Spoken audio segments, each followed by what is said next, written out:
আজ ফের সুপ্রিম কোর্টে ওয়াকফ শুনানি, সংশোধিত ওয়াকফ আইনের বৈধতা নিয়ে শুনানি। দুপুরে শীর্ষ আদালতে শুনানির সম্ভাবনা, বিরোধীদের আপত্তি উড়িয়ে এপ্রিলে সংশোধিত আইন। মোদী সরকারের সংশোধিত ওয়াকফ আইনকে চ্যালেঞ্জ, সাংবিধানিক বৈধতাকে চ্যালেঞ্জ জানিয়ে একাধিক মামলা। আজ সুপ্রিম কোর্টে একসঙ্গে একাধিক মামলার শুনানি।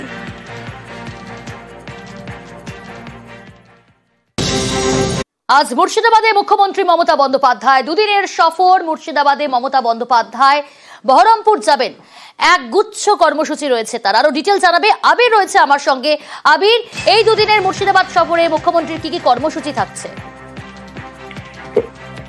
ওয়াকফ সংশোধনী বিলের ঘটনার প্রেক্ষিতে দেখা গিয়েছিল যে মুর্শিদাবাদে বেশ কতকগুলি জায়গা উত্তপ্ত হয়ে উঠেছিল। পরবর্তী সময় প্রশাসনিক উদ্যোগে সেই পরিস্থিতি শান্ত হয় এবং সেই সমস্ত জায়গাগুলিতে তার পরিদর্শন করতে যাওয়ার কথাও রয়েছে। আজকে তিনি দুপুর এসে পৌঁছবেন হচ্ছে বহরমপুরে। সত্যের খবর, প্রশাসনিক এবং রাজনৈতিক যারা নেতারা রয়েছেন তাদের সঙ্গে তার কিছু ইন্টারনাল মিটিং হওয়ার কথা রয়েছে। আগামীকাল তিনি যেতে পারেন হচ্ছে শামসেরগঞ্জ, ধুলিয়ান, এই সমস্ত জায়গাতে, এবং তারপর তিনি সেখান থেকে যাবেন হচ্ছে সুতিতে। সেখানে তার একটি প্রশাসনিক সভা হওয়ারও কথা রয়েছে। তুমি জানো যে গত কয়েকদিন ধরে মুর্শিদাবাদের, বিশেষ করে হচ্ছে শামসেরগঞ্জ, ধুলিয়ান বিভিন্ন এলাকা নিয়ে পরিস্থিতি ক্রমশ উত্তপ্ত হয়। পরিস্থিতি বর্তমানে শান্ত, এবং তিনি আগেও জানিয়েছিলেন যে প্রশাসনিক স্তরে সমস্ত ব্যবস্থা গ্রহণ করা হচ্ছে এবং তিনি নিজে মুর্শিদাবাদ সফর তিনি করবেন। তারই স্তরে তার এই মুর্শিদাবাদ সফরে তার আসার কথা। সেখানে প্রশাসনিক একগুচ্ছ কর্মসূচির পাশাপাশি বেশ কিছু রাজনৈতিক বিষয় নজর থাকতে পারে। ফলে সব মিলিয়ে শামসেরগঞ্জ এবং ধুলিয়ান এবং সুতি এই জায়গাগুলিতে তিনি পরিদর্শন করবেন বলে এখন করতে হবে। বেশ।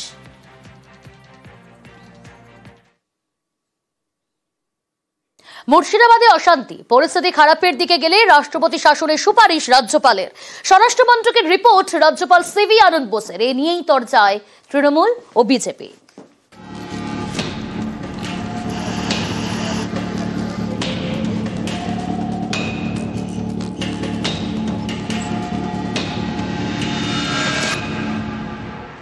কয়েকদিন আগে অশান্তির আগুন জ্বলে মুর্শিদাবাদে। মুর্শিদাবাদে অশান্তির ঘটনা নিয়ে স্বরাষ্ট্র মন্ত্রককে রিপোর্ট দিলেন রাজ্যপাল সিভি আনন্দ বোস।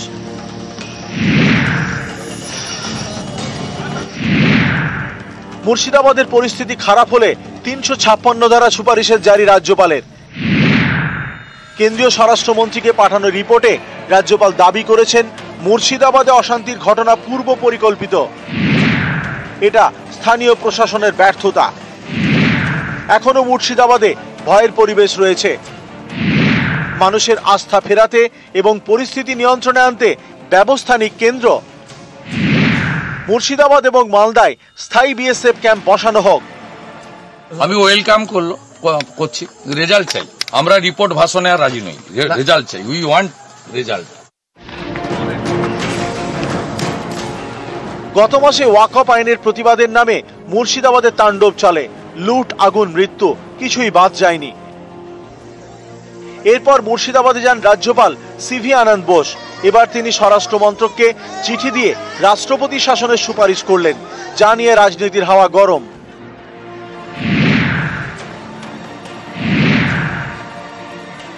রাজ্যপাল যে রিপোর্ট দিয়েছেন তিনি তার পলিটিক্যাল অ্যাসাইনমেন্ট জনিত কারণে রিপোর্টটা দিয়েছেন। সীমান্তবর্তী এলাকায় সীমান্ত রাখার দায়িত্ব তাদের স্বরাষ্ট্র মন্ত্রকের, বিএসএফ এর, যেটা দেখেন অমিত শাহ। রাজ্যপালের সুপারিশে থাকা উচিত ছিল যে বিএসএফ কে, যারা নিজেদের দায়িত্ব সীমান্ত রেখা থেকে 15 কিলোমিটারের বদলে 50 কিলোমিটার করে নিয়েছে, তাদের সঠিক দায়িত্ব পালন করতে হবে।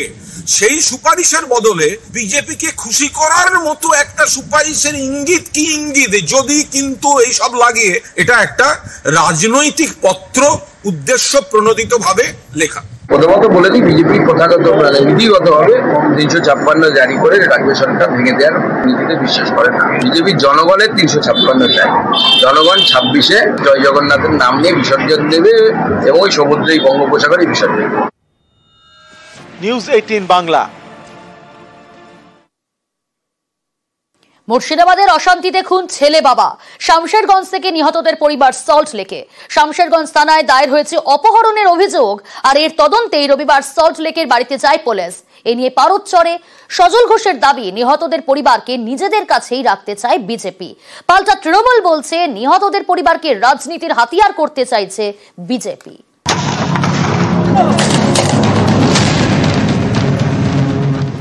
ওয়াকফ আইনের প্রতিবাদের নামে তাণ্ডব। গত মাসে উত্তপ্ত হয় মুর্শিদাবাদের শামশেরগঞ্জ। এখানকার জাফরাবাদে খুন করা হয় হরগোবিন্দ দাস এবং তার ছেলে চন্দন দাসকে। শুরু থেকেই এই ঘটনাকে অস্ত্র করে বিজেপি। মেরুকরণে শান্তিতে কোমর বেঁধে ময়দানে নামে বঙ্গ বিজেপির নেতারা।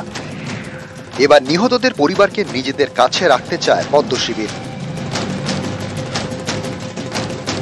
পুলিশ আজকে এখানে দৌড়ে এলো, কিডন্যাপ হয়েছে, এদের স্টেটমেন্ট নিল, দরজা ভাঙলো, তারপর এসে ওই পুলিশ এদেরকে জিজ্ঞাসাবাদ করেছেন। জিজ্ঞাসাবাদ করার পরেও এরা সন্তুষ্ট হতে পারছে না। আমি নিশ্চিত, আমরা চাই এনাকে আমরা শুভেন্দু বাবুর কাস্টডিতেই আমরা রাখতে চাই, তা না হলে আদৌ নিরাপদ নয় এরা। মুর্শিদাবাদের জাফরাবাদের দাস পরিবার। গত মাসে এই পরিবারের দুজনকে কুপিয়ে খুন করা হয়। সেই পরিবারেরই 6 থেকে 7 জন এখন কলকাতায়। শনিবার থেকে রয়েছেন সল্ট লেকে। কেউ নাই, আমার শাশুড়ি নাই, চন্দন দাসের 3টা ছেলে আছে, স্ত্রী, ওরা কেউ নাই, আমি একা। ওনারা কোথায় গিয়েছেন? কোথায় গিয়েছে বলতে পারবো না। কবে গেছে? কালকে। কেউ কি নিয়ে গেছে? না, কেউ নিয়ে যায়নি। ওরা বলেছে, নিজেই বললো যে ডাক্তারের বাড়ি যাবো না, শাশুড়ি মা শরীরটা অসুস্থ তো, বলছে ডাক্তার দেখাতে যাবে, এটুকুই বলেছে, তাছাড়া বেশি বলতে পারবো না। শনিবার সল্টলেকের বিজে ব্লকের একটি বাড়িতে ছিলেন মুর্শিদাবাদের নিহতদের পরিবার। রবিবার সেখানে গিয়ে তাদের জিজ্ঞাসাবাদ করে পুলিশ। তাদের দাবি, শনিবার শামশেরগঞ্জ থানায় নিহতদের পরিবারকে অপহরণের অভিযোগ দায়ের হয়েছে। তা নিয়ে জিজ্ঞাসাবাদ। পুলিশি জিজ্ঞাসাবাদের পরই ঠিকানা বদল। নিহতদের পরিবারকে বিবি ব্লকের একটি বাড়িতে নিয়ে যান বিজেপি নেতারা।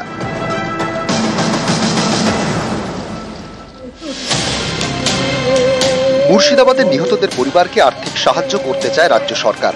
তারা সেটা নিতে অস্বীকার করেন। সেই পরিবারকে আর্থিক সাহায্য করেন শুভেন্দু অধিকারী। তখন থেকেই শামশেরগঞ্জের নিহতদের পরিবারকে নিয়ে আসরে বিজেপি। তৃণমূলের দাবি, মুর্শিদাবাদের অশান্তিকে প্রথম থেকেই অস্ত্র করতে চাইছে গেরুয়া শিবির, চাইছে ধর্মীয় মেরুকরণে শান দিতে। এবার নিহতদের পরিবারকেও তারা রাজনীতির হাতিয়ার করতে চাইছে। সোমবার মুখ্যমন্ত্রীর মুর্শিদাবাদে যাওয়ার কথা। তিনি যাতে নিহতদের পরিবারের সঙ্গে দেখা করতে না পারেন, তাই তাদের সল্ট লেকের বাড়িতে রেখে দিয়েছে বিজেপি। এখানেই শেষ নয়, ঠিক মুখ্যমন্ত্রীর মুর্শিদাবাদ সফরের আগেই এই ইস্যুতে কেন্দ্রকে রিপোর্ট দিয়েছেন রাজ্যপাল। মৃতের পরিবার যারা ওখানকার আই উইটনেস ছিলেন, তারা তো সব থেকে বেশি সহযোগিতা করবেন এই তদন্তে। তারা সরে থাকবেন কেন, কিংবা বিজেপি তাদের সরিয়ে রাখবে কেন, কি উদ্দেশ্যে? আমার প্রশ্ন, বিজেপি কি ভয় পাচ্ছে যে পুলিশ তাদেরকে যদি জিজ্ঞেস করে কারা ছিল, কি হয়েছিল ইত্যাদি তদন্তে যেটা দরকার, তাহলে বিজেপির কিছু লোকের নাম উঠে আসবে? তাই জন্যই কি বিজেপি তাদেরকে সরিয়ে রাখার চেষ্টা করছে? মুখ্যমন্ত্রীর সঙ্গে দেখা করতে দেবেন না, এটা একটা হতে পারে, কিংবা নিজেদের ষড়যন্ত্র ফাঁস হয়ে যাবে। যার পরিবারের মানুষ খুন হয়েছে, তার আদালতে যাওয়ার অধিকার নেই, বিচার পাওয়ার অধিকার নেই, বিচার চাওয়ার অধিকার নেই। মুখ্যমন্ত্রী কি করবেন? সত্য বাক্য ওখানে শুনিয়ে আসবেন, কবিতা বলে দিয়ে চলে আসবেন, সমস্যার সমাধান হয়ে যাবে। যে পরিবার মারা গেছে তাদের অপরাধ কি ছিল? তাদের একমাত্র অপরাধ ছিল তারা হিন্দু, সেই জন্য তারা বিচার চাইতে এসছে। এবার পুলিশ তাদের আক্রমণ করছে। পুলিশ খুনিদের সঙ্গে, খুনিদের বাঁচানোর জন্য পুলিশ এখানে এই কাজ করেছে। নিউজ 18 বাংলা।